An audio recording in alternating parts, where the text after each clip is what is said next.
Olá, tudo bem? Professor Carlos na área novamente, dando sequência ao nosso curso, dando sequência a esse intensivão preparatório aí para os processos seletivos de ingresso às grandes universidades. E a prova do Enem, né? A tão conhecida e a tão esperada prova do Enem. Nós vamos falar hoje, nesse vídeo, na verdade, a respeito das operações dentro do conjunto dos números inteiros. Lembrando que o conjunto dos números inteiros, eu estou carregando o conjunto dos números naturais junto, né? Tá tudo dentro do pacote aí. Então, ó, começando a respeito de uma operação extremamente importante para a gente, que é a divisão, né? A divisibilidade, determinar se o número é divisível por outro, sim ou não, e o que está por trás disso daí tudo. Vamos pegar um exemplo aqui, o número 4.635. Vamos tentar dividir esse número aí por 35. Então, ó, pegando apenas 4 unidades de milhar, eu não consigo montar grupos de 35. Então eu agrupo esse 4 com essas 6 centenas, eu fico com 46 centenas. Aí eu já consigo montar grupinhos de 35. No caso, eu consigo montar apenas um grupo de 35, mas já começo a divisão. Então, um grupinho de 35, eu estou usando 35 das 46 centenas. Se você faz a divisão pelo método longo, melhor ainda, continua. No início, eu vou fazendo bem passo a passo para que não fique dúvida de nada. Depois, lá na frente, nós já vamos fazendo de uma maneira mais prática, mais rápida, tá? 6 tira 5 fica 1, 4 tira 3 também fica 1. Vamos com 11 centenas. Vamos dividir agora na ordem das dezenas, então nós ficamos com 113 dezenas.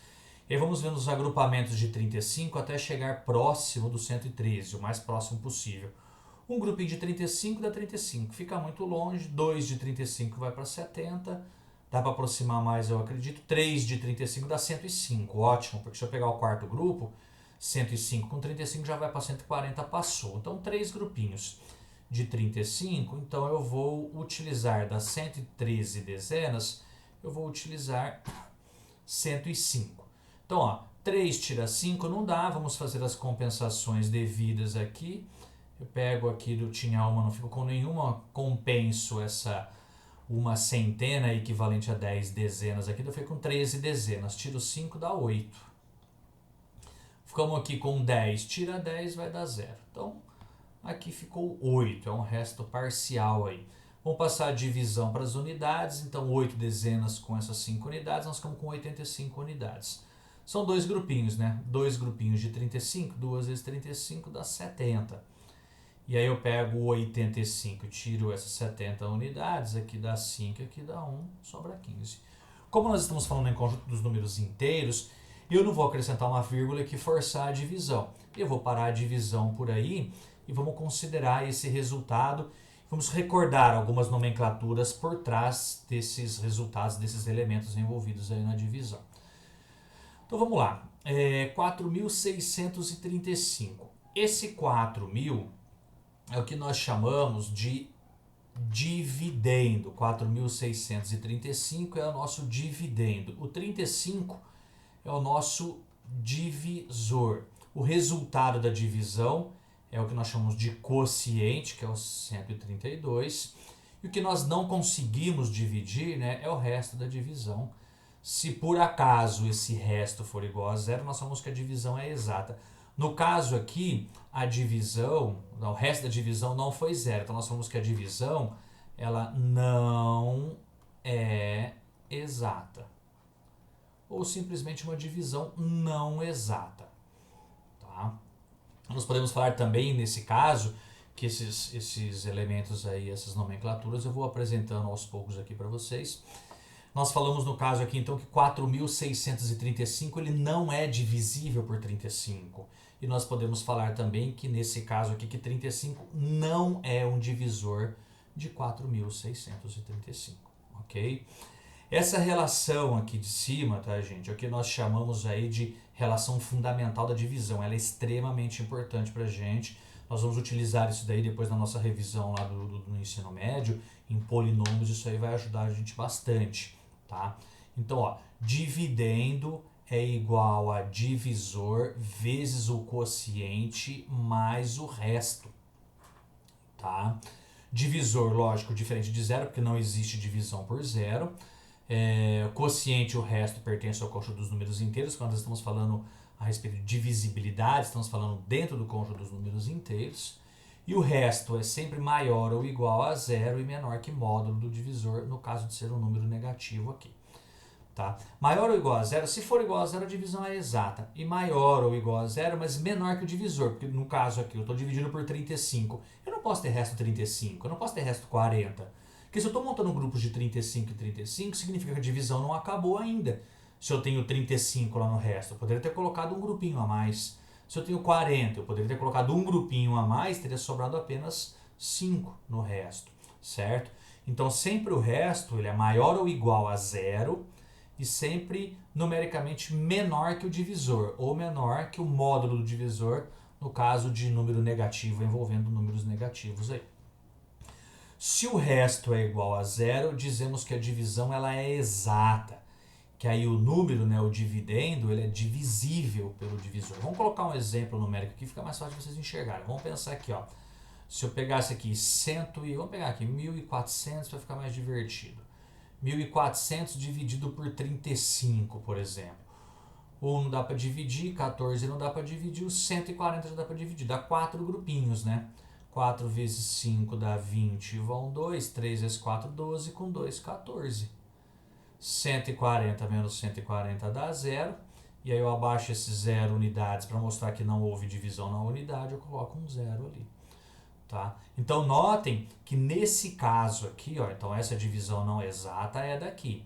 Nesse caso aqui, nós temos uma divisão exata, tá? Porque o resto é igual a zero. Então aqui nós podemos utilizar essa nomenclatura aqui. Nós podemos falar que o 1.400 ele é divisível, no caso aqui, ó, 1.400, ele é divisível por 35. Ou simplesmente nós podemos falar que 35 é um divisor de 1.400. É o que ele está falando ali embaixo. Começa a colocar muita letra, a tendência às vezes é vocês se perderem um pouquinho, mas fica tranquilo, nós estamos aqui fazendo nossa recordação. Vocês vão ver que sempre aí você vai conseguir ir resgatando essas informações, vai conseguir ir resgatando essas nomenclaturas aí a seu favor, ok? Então, fica aí alguns termos extremamente importantes para a gente. Outro termo importante, múltiplos. Lembra aquela aulinha nossa a respeito de conjuntos numéricos? Nós falamos a respeito de múltiplos e divisores. Então, aqui um múltiplo. Como que eu posso falar o que está associado a essa nomenclatura aí, múltiplos? Tá? Quando eu falo que um número é múltiplo de outro ou de outros, eu estou falando que ele é resultado da multiplicação entre dois números inteiros. Então, se eu pego, por exemplo, aquela divisão nossa lá de 1.400 dividido por 35. Se eu pego, por exemplo, 35 vezes 40, 35 vezes 40 vai dar o 1.400. Então, eu posso falar que o 1.400 é múltiplo de 35. 1.400 é múltiplo de 40. Por quê? Porque ele é o resultado da multiplicação entre 35 e 40. Tá? Esse é o conceito que está associado atrás da nomenclatura e múltiplos. Então é o que está escrito aqui, ó. Então eu falo, por exemplo, que o número m, tá? Ele é múltiplo de algum outro elemento, por exemplo, no caso aqui, ou k ou n. Então significa que eu estou obtendo como resultado a multiplicação de dois números inteiros para chegar num resultado como o valor de m. Numericamente, o que eu estou falando é isso daqui. Por exemplo, 45 é múltiplo de 15, pois 45 é igual a 15 vezes o 3. E aí, associado a isso, nós temos esses termos aqui, ó, tá vendo? Ó, de divisível e divisor. Por quê, Carlos? Porque se eu falo que o 45 ele é um múltiplo de 15, tá? Eu posso falar que o 45 ele é divisível por 15. Você vai conseguir dividir o 45 por 15. E eu posso falar também que o 15 é um divisor de 45, porque o 15 consegue dividir o 45 exatamente.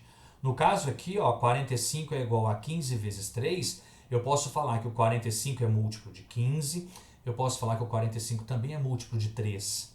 Da mesma maneira que eu posso falar que o 45 é divisível por 15 e o 45 é divisível por 3. Associado a isso, eu tenho qual nomenclatura também? O 15 é um divisor de 45 e o 3 também é divisor de 45.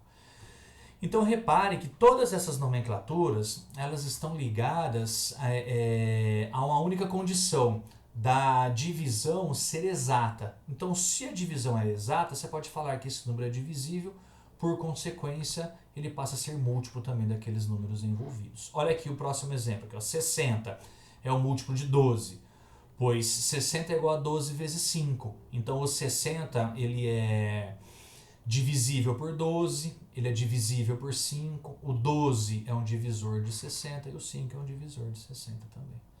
72 é um múltiplo de 9, porque 9 vezes 8 dá 72. Tá? Então 72 é múltiplo de 9, o 72 é múltiplo de 8 e, consequentemente, é divisível tanto por 9 como por 8. E 9 e 8 são divisores de 72. Certo? Isso aí tá ligado, tá, gente? É o resultado de uma tabuada, é o resultado de uma multiplicação. Só lembrando, tá? Recordando que a tabuadinha nossa não acaba no 7 vezes 10, no 8 vezes 10, no 9 vezes 10. Isso continua, tá? Nós treinávamos lá quando nós éramos pequenininho, só porque a partir dali o 9 vezes 11 você repete 9 vezes 1 e o 9 vezes 1. Depois vira apenas repetição. Mas a sequência dos múltiplos ela é infinita. Olha aqui embaixo, por exemplo, os múltiplos de 9. 0, 9, 18, 27, 36, 45, 54, 63, 72, 81, 90, mas continua, né? 99, aí 108, e você vai caminhando, tá vendo? 252, ele é o número que está na tabuada do 9, só que ele está bem lá para frente. E isso aqui continua infinitamente, ou seja, a sequência dos múltiplos de um determinado número é uma sequência infinita, ok? Então esse daí é o conceito que está por trás da nomenclatura de múltiplos. E os divisores? Quais são os divisores? Qual é o conceito que está por trás dessa nomenclatura aí chamada de divisores? Os divisores naturais, os divisores inteiros de um número, tá? São aqueles números naturais ou inteiros, respectivamente, que conseguem dividir um determinado número que está em questão, tá? Então, vamos apresentar aqui em números para vocês entenderem e enxergarem isso aí de uma maneira mais simples. Quais são os divisores do 2? Quais são os números naturais que conseguem dividir o 2? Apenas o 1 e ele mesmo. Tá? E o 3? Eu consigo dividir o 3? Lembra que nós estamos trabalhando no conjunto dos números inteiros, divisão exata.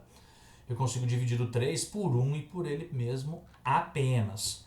Olha o 4 já. O 4 eu consigo dividir por 1, consigo dividir por 2 e consigo dividir por 4, que é ele mesmo.